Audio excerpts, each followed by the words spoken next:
লাউ দিয়ে আজকে মজাদার পায়েস বানিয়েছি আর লাউয়ের পায়েস খাইয়ে তো বরের মন জয় করে ফেললাম। লাউ জিনিসটাকে আমরা সচরাচর সবজি হিসেবেই চিনি, বাট এই লাউ দিয়ে যে মজাদার এরকম ডেজার্ট বানানো যায়, পায়েস বানানো যায়, সেটা হয়তো অনেকেই জানি না। এই লাউয়ের পায়েস বানানোটা আমি শিখেছি আমার আম্মুর কাছ থেকে। আমার আম্মু আগে আমাকে লাউ দিয়ে পায়েস বানিয়ে খাওয়াতো, ভীষণ মজা হতো। আম্মুর কাছ থেকে রেসিপি নিয়ে আজকে এই লাউয়ের পায়েসটা আমি বানাবো। আজকে আমি প্রথমবারের মতো বানাচ্ছি, তাও আবার শ্বশুর বাড়িতে এসে। ছোট্ট একটা কচি লাউ নিয়েছি আর ভিতরে বিচির অংশটা ইউজ করব না। লাউটাকে সুন্দর করে গ্রেড করে নিচ্ছি, চাইলে চিকন চিকন করে কুচি কুচিও করে নেওয়া যায়, তবে গ্রেড করাটাই বেস্ট। আম্মু বললো গ্রেড করলে ভালো হবে। আম্মুর কাছ থেকে একদম শুনে শুনে যেভাবে বলছে সেইভাবে করব, যাতে মায়ের হাতের সেই লাউয়ের পায়েসের মতোই টেস্টটা পাই। তো লাউগুলোকে গ্রেড করার পর আমি হাত দিয়ে চেপে চেপে রস বের করে নিচ্ছি। এটার ভিতরে প্রচুর পরিমাণে পানি থাকে, পানিটা আমাদের কোনো কাজে লাগবে না, পানিটা আমি একদম চেপে চেপে ফেলে দিচ্ছি। আর এই শুকনা লাউয়ের ঝুড়িটাই লাগবে। এই ছোট্ট লাউটা আমার শাশুড়ি আম্মু রেখেছিল রান্না করার জন্য, মানে তরকারি রান্না করার জন্য।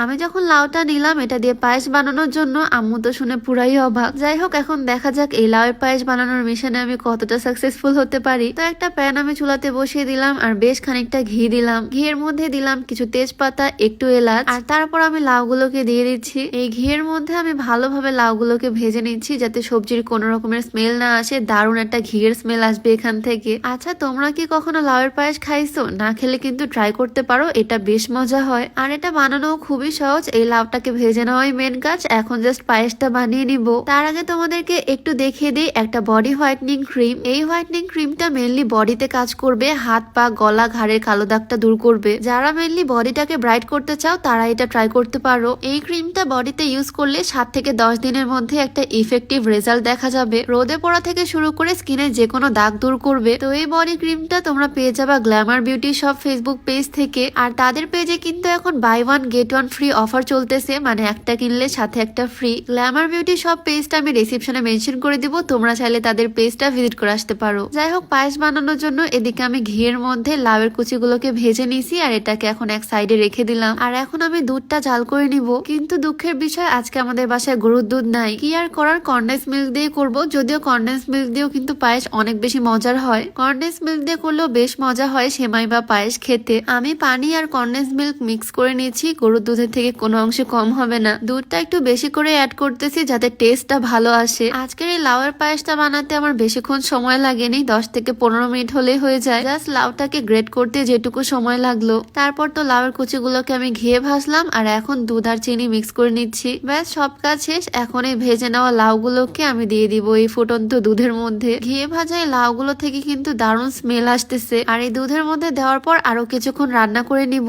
1 মিনিট আমি সুন্দর করে এটা নাড়াচাড়া করে নিলাম। আর তারপর দেখো, দেখতে একদম পায়েসের মতোই লাগতেছে, মানে দেখে কারো বোঝার উপায় নাই এটা যে লাউ দিয়ে তৈরি করা হয়েছে। আর একটু ঘন করার জন্য আমি আরো কিছুক্ষণ জাল করে দুধটাকে কমিয়ে নিচ্ছি। আর লাস্টের দিকে আমি কয়েকটা কিশমিশ উপর দিয়ে দিয়ে দিলাম। এই তো আমার লাউর পায়েস একদম ডান। দেখে কি মনে হচ্ছে বলো তো, খেতে কেমন হতে পারে? আমার তো মনে হচ্ছে দেখতে একদম আম্মুর পায়েসের মতোই হয়েছে। মানে আম্মুর রেসিপি ফলো করে আমি একদম সেমই বানাতে পারছি, যদিও এটা অনেক ইজি ছিল। তো বানানোর সাথে সাথে আমি ছোট্ট একটা বাটিতে সার্ভ করে নিলাম। এটা এখন আমার হাজবেন্ডকে খাওয়াবো, দেখা যাক ও কি বলে খেয়ে। চুলা থেকে মাত্র নামালাম, ভীষণ গরম। এগুলো ডেজার্ট আইটেম, সেমাই পায়েস সবকিছু একটু ঠান্ডা করে খেলেই ভাল লাগে। কিন্তু আমি আর কমপ্লিমেন্ট নেওয়ার জন্য ওয়েট করতে পারতেছি না, তাই গরমটাই ওকে খাওয়ালাম। বেচারা গরম গরম খেতে পারতেছে না, তারপরও বললো বেশ ভালো হয়েছে। আচ্ছা, আরেকটা বিষয়, আজকে আমরা একদম ম্যাচিং কাপল আউটফিট পরেছি। আমি সুন্দর একটা শাড়ি আর ও সুন্দর একটা পাঞ্জাবি। কম্বিনেশনটা কিন্তু খুবই জোস, মানে একদম স্ট্যান্ডার্ড একটা কম্বিনেশন, ব্ল্যাক এর সাথে অ্যাশ। এই সুন্দর কাপল সেটটা আমি নিয়েছি ফাল্গুন ফেসবুক পেজ থেকে। তাদের পেজটা আমি ডেসক্রিপশনে মেনশন করে দিয়ে রাখবো, চাইলে ভিজিট করে আসতে পারো। তাদের পেজে আরো অনেক রকমের কাপল সেটের কালেকশন পেয়ে যাবা। যাই হোক, আজকে তো ছোট্ট একটা লাউ দিয়ে অনেকটা পায়েস বানিয়েছি, বাসার সবাই খাবে। আমার হাজবেন্ড যদিও মিষ্টি খাবার খুব একটা পছন্দ করে না, বাট ও এটা ভীষণ পছন্দ করছে। এই লাউয়ের পায়েসের রেসিপিটা তোমাদের কাছে কেমন লাগলো অবশ্যই কমেন্টে জানিও। দেখা হয়ে যাবে নেক্সট কোনো ভিডিওতে। সবাইকে আল্লাহ হাফেজ।